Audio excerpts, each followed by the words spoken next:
Welcome to Learning on the Rocks, our sort of podcast and happy hour at the sideline of iFEST. We're really excited to be here, and I'm really excited about our two guests. We have Katharina McFarland. She's on the board of SAIC. She retired from the civil service as Assistant Secretary of Defense for Acquisition. She began in the civil service in the 1980s for the Marine Corps. She had an amazing career that included acting Assistant Secretary of the Army for Acquisitions, Logistics, and Technology, and the Army Acquisition Executive, President of Defense Acquisition University, and Director of Acquisition for the Missile Defense Agency. We also have General Paul E. Funk II, who is the 17th Commanding General of U.S. Army Training and Doctrine Command, which I briefly worked for long ago when I was younger. And as TRADOC Commander, General Funk is responsible for 32 Army schools organized under 10 centers of excellence that recruit, train, and educate more than 750,000 soldiers, service members annually. He is also commanded at every level from company to corps and has had an amazing military career. So thank you both for joining me to talk about the future of learning and in this new age that we're entering. You're welcome. Nice to see you, Ryan. Thanks. Thanks, Ryan. And thanks for having us. I'd love to start with you, Katharina. Over the course of your career, you saw a lot of amazing change over how national security institutions, the military in particular, approach learning. When you when you retired as a civil servant, what did you feel like the military still had left to do, and how much of that has since gotten done in the last few years? We're working to several different levels, I think, that are starting to come about with some of the activities at Defense Acquisition University.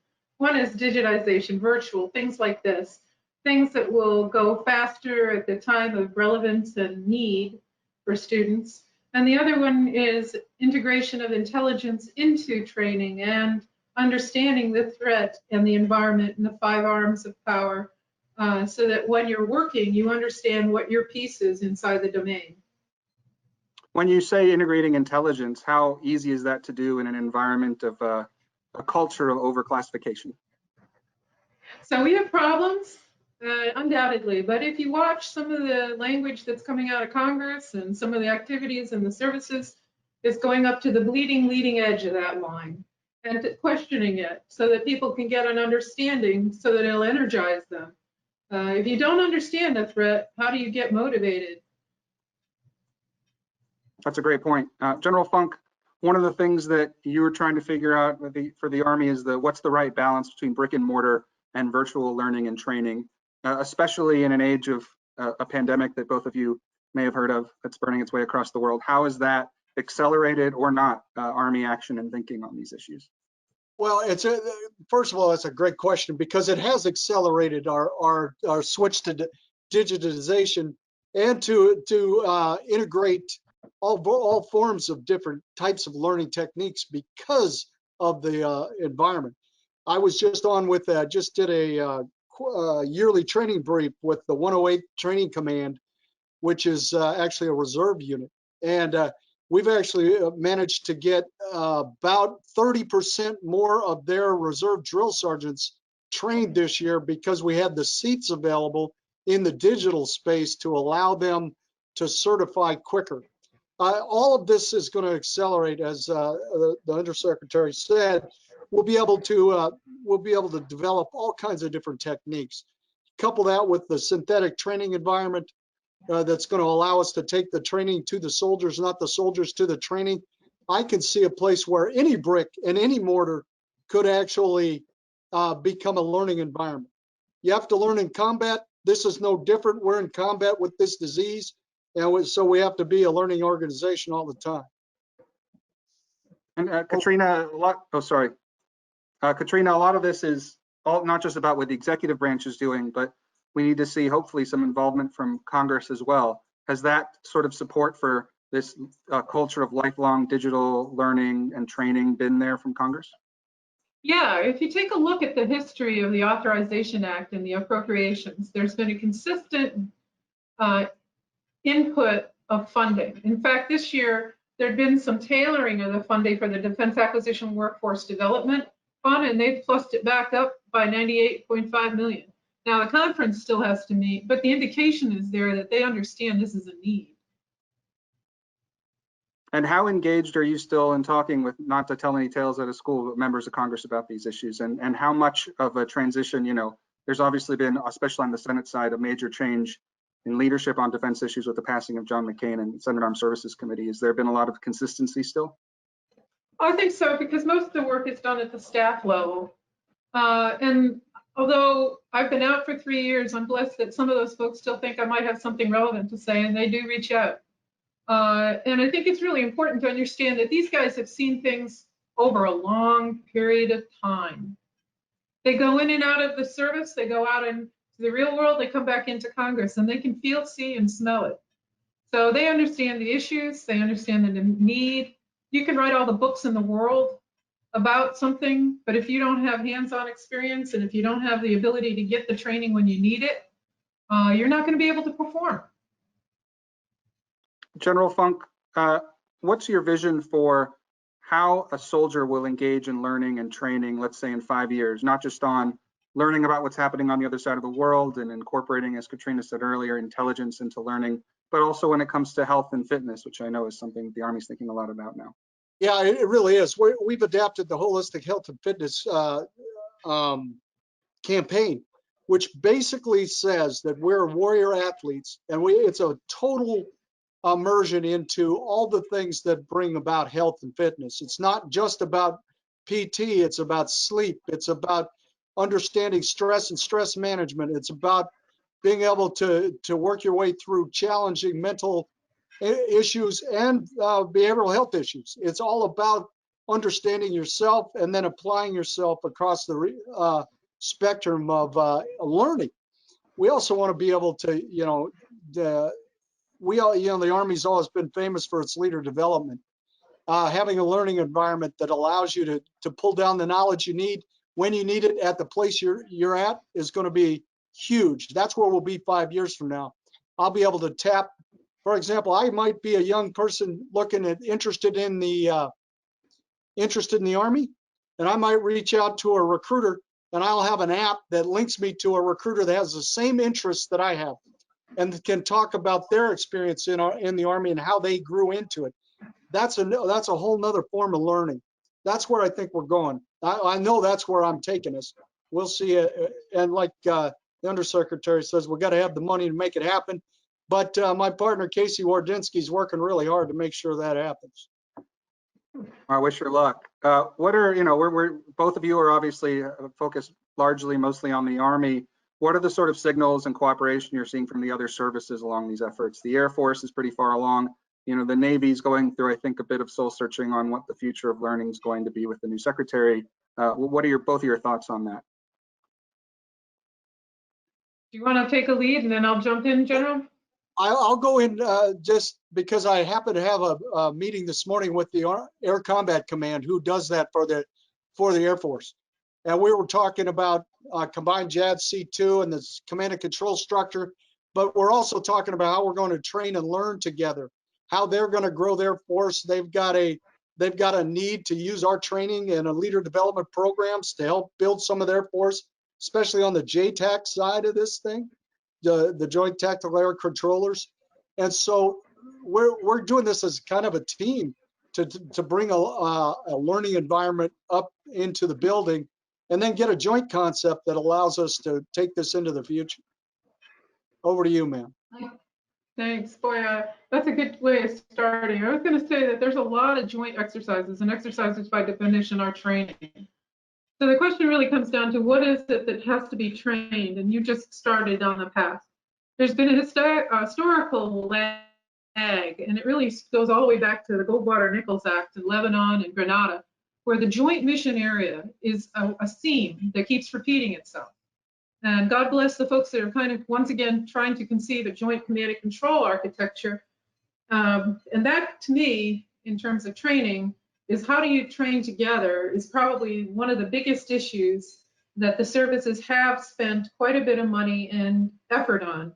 Technology isn't going to fill that, other than to use the technology space of digital. But things like I thought pretty nifty is like iFEST, the Army's integrated vision system, and some of the advanced trainers that the Air Force has adopted, and some of the naval fires stuff that they're doing is very much aligned towards how do you train live with virtual overlaid. And things like that, I think, will advance us quicker because it keeps us out of view of our adversaries. It allows us to learn in an area that is safe. It allows us to actually learn things that we didn't realize. One of the neatest things that I ever learned in acquisition is you give somebody in uniform a tool that you thought would do A, it'll do B, C, D, E, F, G. They'll find things to do with it. So the best things that you can do with people is give them an opportunity to try something out. So Yep. I'll say that there's definitely maneuver in that direction, has been consistently over at least the 4 decades that I've been involved in acquisition, joint exercises, joint planning, joint mission space, and then we start to have problems because command and control is a personal thing. So we have issues that we'll have to overcome, but tools like these will help us overcome it.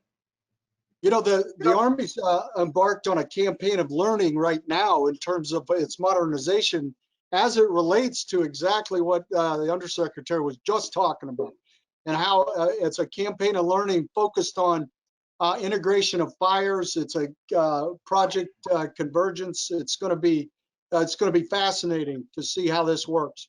And what's neat is the Air Force is now part of this plan too, to look at it, to be integrated in it, and they're talking about joining it in 21, which is a step in the huge step in the right direction. You know, the Army's got we've got what we call an Army learning concept for 2030. That's going to take, like I said, to sum it up, we're going to take the training to the soldiers, or the learning to wherever the soldiers are. And that's going to allow them, you know, there's some bunch of technical terms and things like that for it. But fundamentally, it's going to let them have access on their timelines, and they'll do certifications and then come out of that thing better trained, entering into live training much more prepared, which is what we've always wanted to do. Over. Good. I just had a podcast. My last episode was with Major General William Mullen, who is just about to retire in a few days, outgoing commander of Marine Training and Education Command. And we were talking about the Marine Corps' new learning doctrine, which was an effort that he led. And in our conversation, we touched on a longstanding debate that I know both of you are familiar with, is that are education and training the same, or should there be a big wall between the two? And he's of the view that the division between the two is largely artificial. What do you think this debate means or should mean for this next era of lifelong, career-long learning, particularly in the context of this ecosystem concept that we're hearing a lot about from all the services? Well, you know, the human form learns ways: significant emotional experience and repetition. So that has to be blended. If you haven't, every operation I've ever been on, and I've been deployed now 6 different times, every operation started with a brief and ended with an after-action review. And in the after-action review process, we learn. A learning organization adapts as well. So I absolutely, Bill Mullen worked for me, as a matter of fact, in 2015 in Iraq. And he's right. The training, and we got to blend it. It's got to be much more dynamic. And this COVID environment has set us up for that anyway, because we're going to have to be able to take advantage of every opportunity now. Over to you, ma'am. Well, I'm just going to leverage what you said.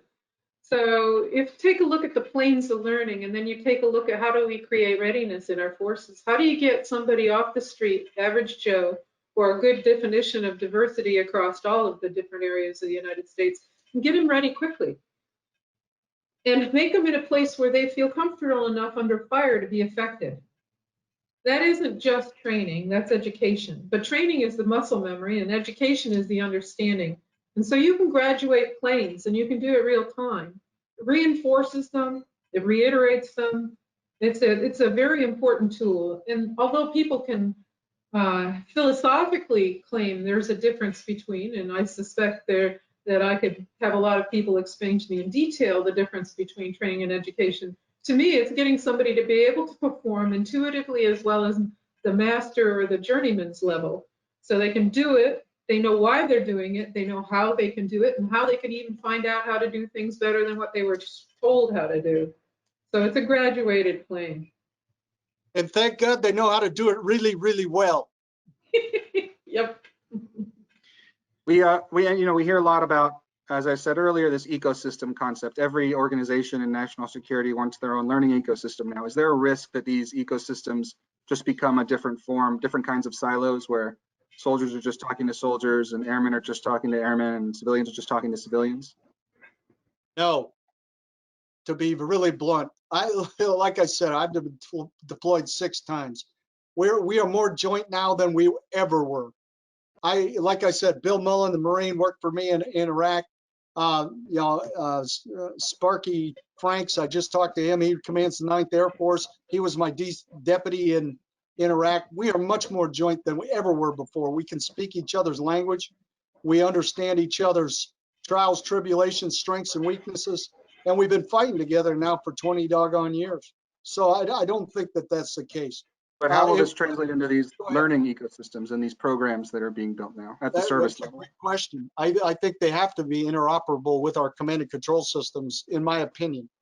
So I don't want a separate ecosystem. I want to be able to take the device I'm going to go to war on and use it to both learn and to train. Because as the undersecretary said, they're the same thing.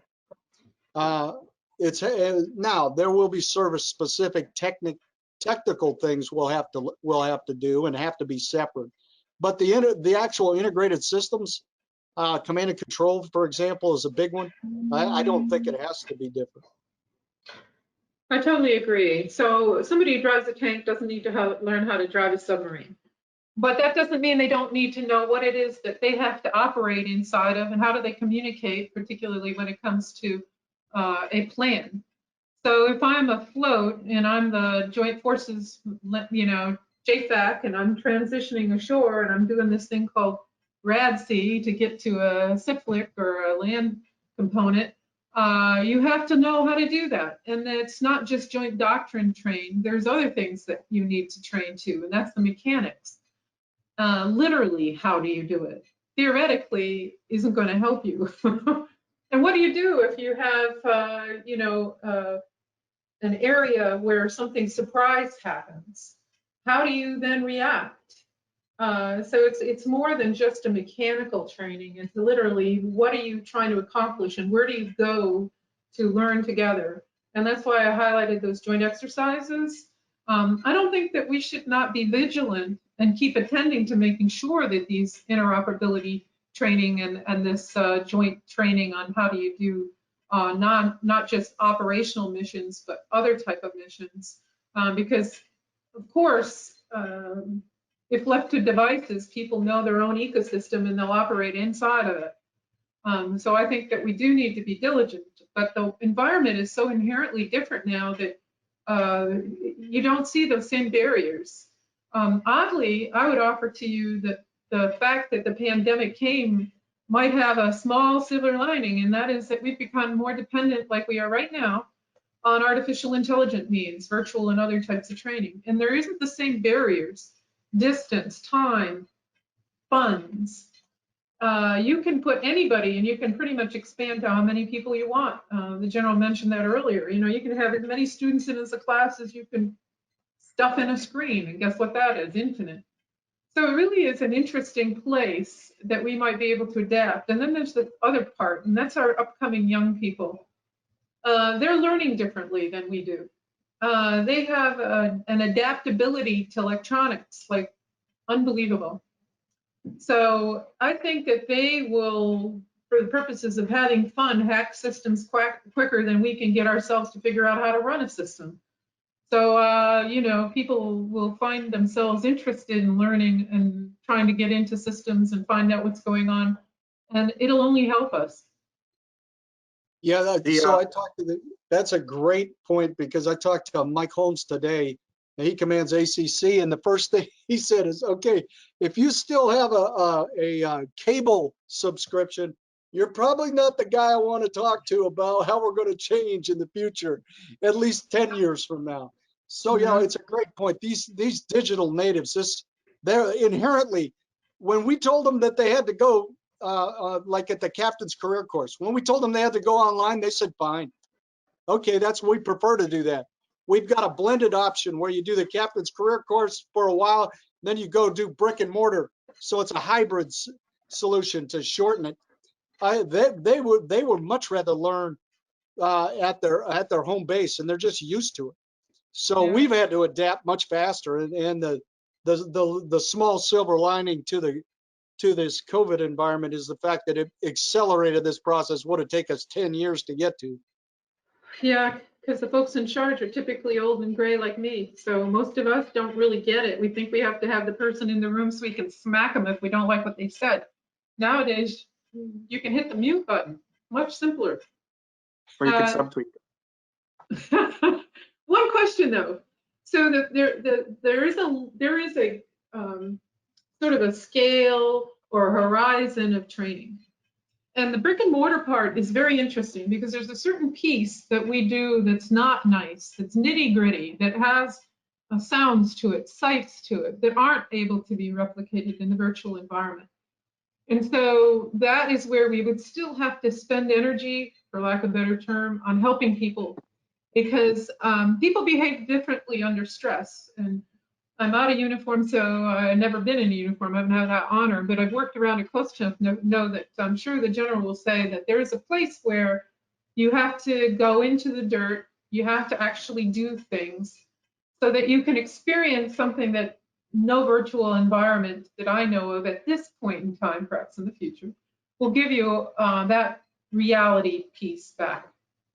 Absolutely. The first piece I will tell you is what the synthetic training environment gives you, or the digital training environment, it gives you the ability to do repetition so that you can then make the live training even more rich, because you enter at a higher level.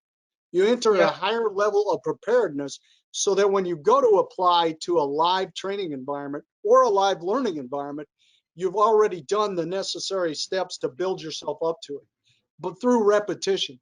And there are some things, but I will tell you, I think 10 years from now, I'll be able to sit in anywhere, and I'll be able to use, for example, I'll be able to use my tank as my simulator, and I can link to any kind of joint exercise I want to. I think that you're going to see this change dramatically. What is the role, not to get into any specific contracts or programs, but what's the role in the private sector for all this, in helping the services and DoD adapt in this direction? And do you think there's a problem for incentives for the private sector, specifically in terms of data compliance and a lot of the sort of difficult things involved in doing business with the government, especially when it might touch on personal information of service members? Well, I'll take that one on because the general is still inside the government. So I will say from the private sector, I was concerned when I was in the government about how I was going to change was the word, the incentives of industry. And then I discovered something while in this new side of the ecosystem. And that is that as for most of our citizens, they are part of these corporations. And if you explain to them and you communicate with them what your needs are, they'll find a way. The question really is are we, now I'm going to flip back on my old outfit, are we as a government able to refine our requirements adequately so that they can prepare and provide us the best set of solutions? For them, product is the sale. And that is because we've created the dynamic that product is the sale. It's us who pays, as a government, what profit that's given on a contract. So if we manage ourselves as a government and work closer with industry to have them understand our needs better, we will get the products we need. It's not the practice. The practice is driven by physics. It's the process. Who's involved? How many people have to touch something? How many rules and regulations are there on top of those things? And what good are they? And am I strong enough and capable enough of articulating why or why not I need something or don't? And that's not an easy thing, and that takes some time. But that, I think, is where the department writ large is heading. And industry is right there. Industry is trying to bring in those things that you're talking about that helps us in the government incentivize them. So General, I'll leave it to you, but I do see change and I do see things moving in that direction. I'm seeing an application, especially because of this pandemic. I'm seeing an application of systems perhaps that would have taken a lot longer to get on the online to use. So I am seeing some of that. I'm actually enthusiastic on how we're going to do this. I think that the doggone American people are so, ingenuity just comes out the kazoo when they get to a problem like this, and this has driven us to do that. We actually absolutely have to change. We know it, and the resistance is much less than it was. It seems that you two agree on quite a lot. What could we find that you would disagree on? I don't know. I worked with Paul before. I'll let you mull that one over. Maybe you could each name a book that has shaped what kind of learner you have become in your own life. And it could be from any phase in your career, although it cannot be Once an Eagle, just because that's been recommended I think in 3 of the last 4 War on the Rocks podcasts. Well, Not I'll tell you the but most recent book I just read, Ryan, which was No Time for Spectators by General Dempsey. That's a good book. Yeah, it's a phenomenal read. It's a fast read. It talks about life lessons he's learned across the spectrum of his career. That, to me, has been a lifelong learner. I think that's where we got to go. I think that's been the Army's way of developing its leaders, self-development, educational, and then operational experiences. And so, that's where I would go. I read a lot of Rudyard Kipling too.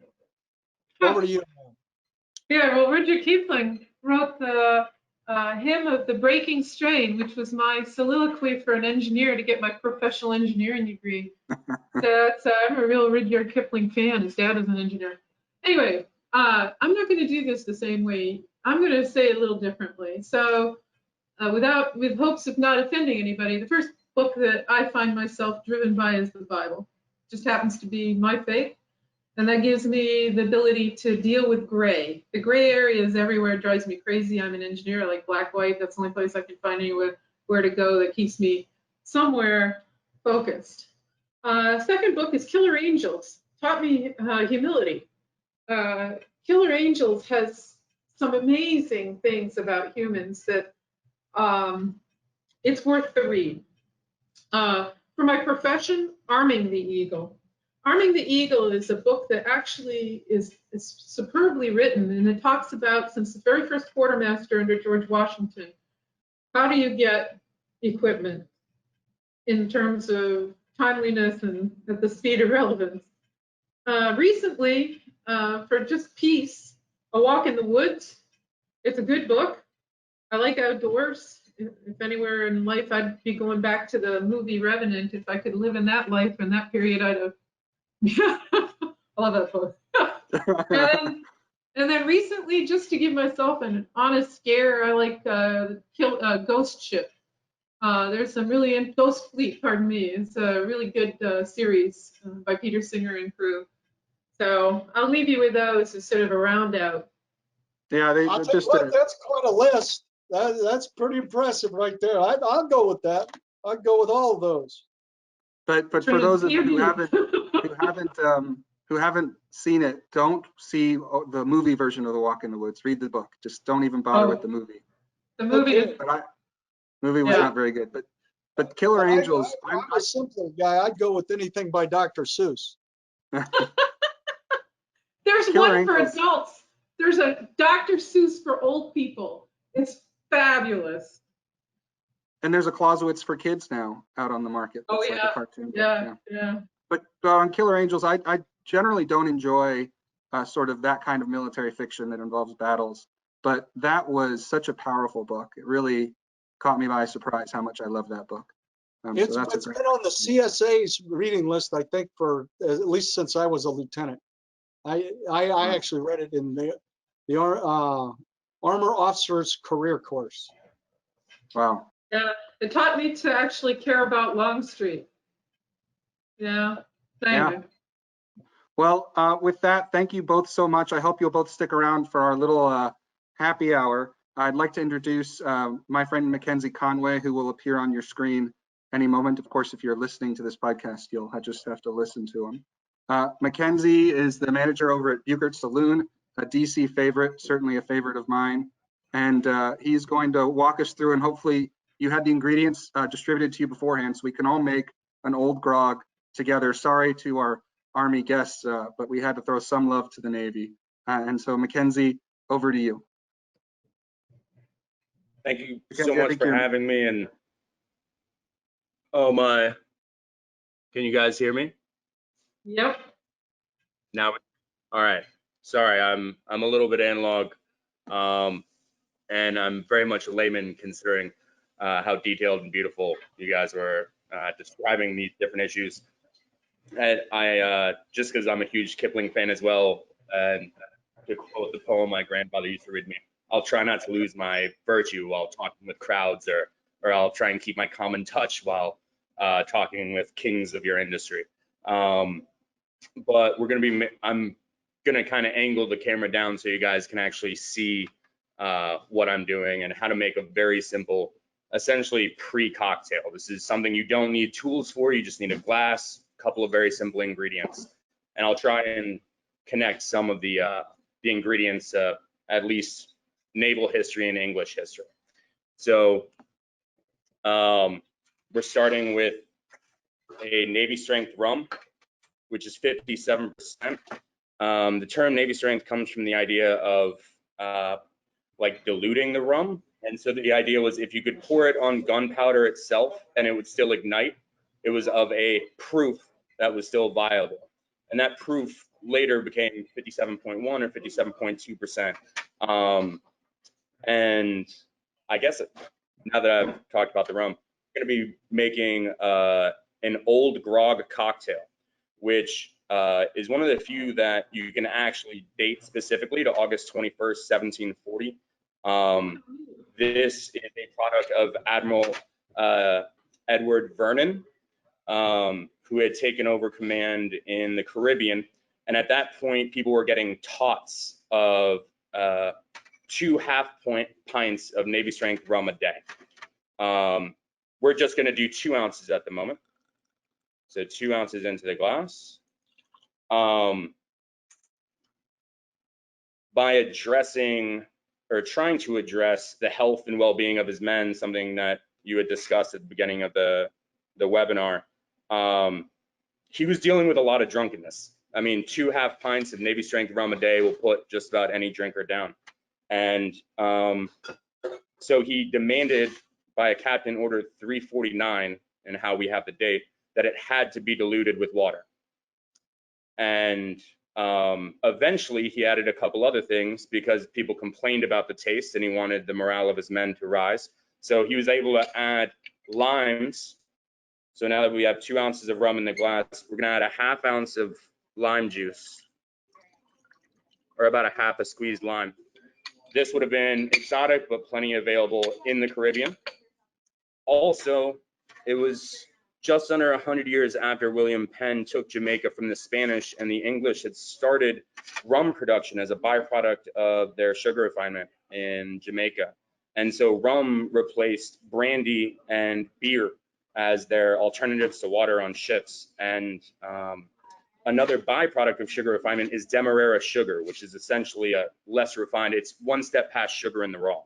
So it's just a half ounce of that. So you have 2 ounces of Navy strength rum, essentially a half ounce of a sweetener or demerara sugar, a half ounce of lime juice, and then the inclusion of Angostura bitters, which I'm sure anyone's seen either in some old dusty cabinet of a family member.